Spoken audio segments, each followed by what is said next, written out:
Lecture, we're going to be talking about emotions and moods. And when we talk about emotions, they're mental states that include feelings, physiological changes, also the inclination to act. They're very short lived, intense reactions to an event, and they're very specific. They're very brief in duration. Sometimes it's just seconds or minutes. They can be specific and numerous in nature. I mean, you can go from anger, fear, sadness, happiness, disgust, and surprise. Usually they're accompanied by a distinct facial expression. And they're very action oriented in nature. And then if we look at moods, moods are classified as positive or negative, and they're made up of a lot of different emotions, and they last longer than an emotion will last. They can last hours, they can last days, they can last for a long period of time, and they're more general in nature. They don't usually, the person doesn't have a distinct expression. They're very cognitive in nature as well. The people, you're thinking about them, and you might be in a bad mood or a happy mood. So if we look at emotional contagion at work, and we're going to watch a video on that later on in this module, but emotional contagion, that's where one's emotions are transferred to another. That's consciously or unconsciously. That can be via nonverbal channels. It's where people can actually catch emotions.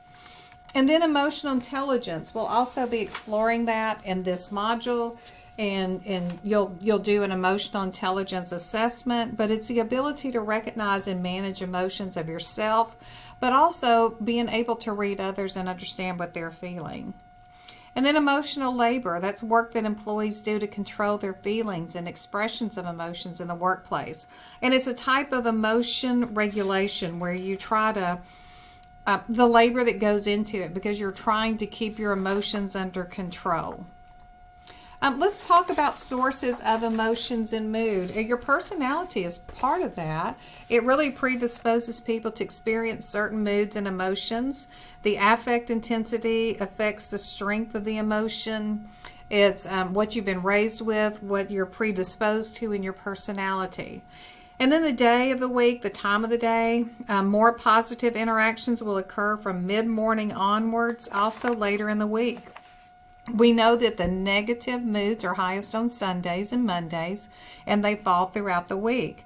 Conversely, positive moods are higher at the end of the week. So if you think about in the workplace, that makes it challenging for you, that you're dealing with people that are not happy until Friday, but that doesn't mean that they'll be productive either. So if we look at more sources, weather, according to research, it doesn't play a part, but I'm really not sure about that. If you've ever been out to Seattle or been out to places where there's constant rain, there's something called seasonal affective disorder, that people suffer from depression because not enough sunlight. Stress does worsen your moods. And then social activity, it usually increases positive moods but has little effect on negative moods. So if you're going to be grumpy, you just pretty much stay grumpy. If you're happy, you just get happier. Sleep, we do know that less sleep or poor quality sleep increases negative emotions. And then exercise. We know endorphins, if you exercise, endorphins kick in and then you become happier.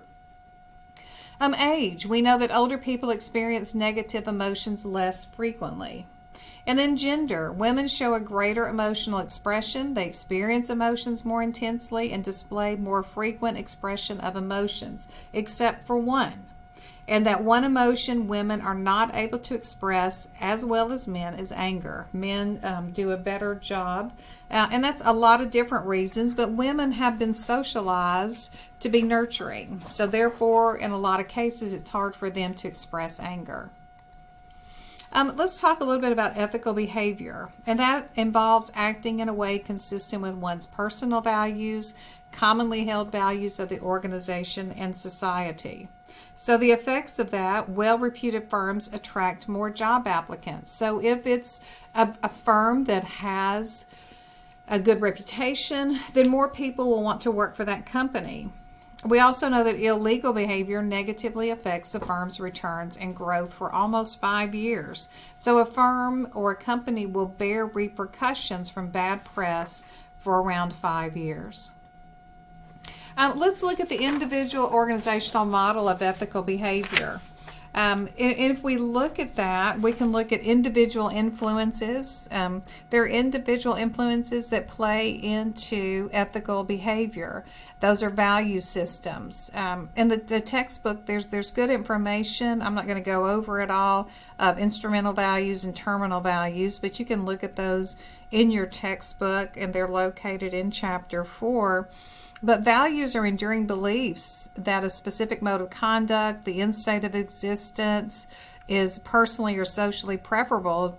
And so you want to make sure as we grow, we all learn values, and everyone has value systems that's ingrained within them. And we talked I believe it's the last model about locus of control, and that's the on-off switch, about knowing how to monitor yourself. And then Machiavellianism, or high max. These are people that you've all met them in life that really don't have a conscience and don't mind. I had a friend that one time said they don't mind stabbing the people in the back and then stepping over the bodies to get to where they need to go. So the Machiavellianism personality, that plays a role into ethical behavior, because high max are not very ethical people. A cognitive moral development, and that's just your thinking moral development. How were you morally raised? What are your moral beliefs? That plays into your ethical behavior. But then there's organizational influences. If companies that have a code of conduct have a much better track record at ethical behavior, or if they have ethic committees or officers, training programs play a huge role. If you pattern or model behaviors for people that they understand. Ethics communication system, to where people have some place that they feel like they can freely talk. And then just the norms of the organization. If the norm is that this is an ethical company, then people will tend to be more ethical. And then modeling, I talked about that a little bit earlier. If you have modeling where people see this is the right and ethical decision and this is the right and ethical way to do something, they'll tend to move more to ethical behavior. And rewards and punishments. If you reward people that make good decisions and then punish people, and sometimes that's punishments all the way up to termination if they don't act ethically. All right, this wraps up module this week, and hope you guys have enjoyed it. You've got several assignments that you need to do, discussion posts, and so make sure that you do your assessment. When you do your EI or emotional intelligence assessment, it's going to take you a while to do it, so be prepared that you've got about an hour that you're going to have to dedicate to that. So take your time, answer the questions. It's going to get frustrating, and you're not going to enjoy every minute of taking that assessment. But it's really a good assessment. Make sure that you take the free version. Do not pay for it. And you'll be able to share your information in the discussion post. Hope you guys have enjoyed it, and we will catch up again in the next module.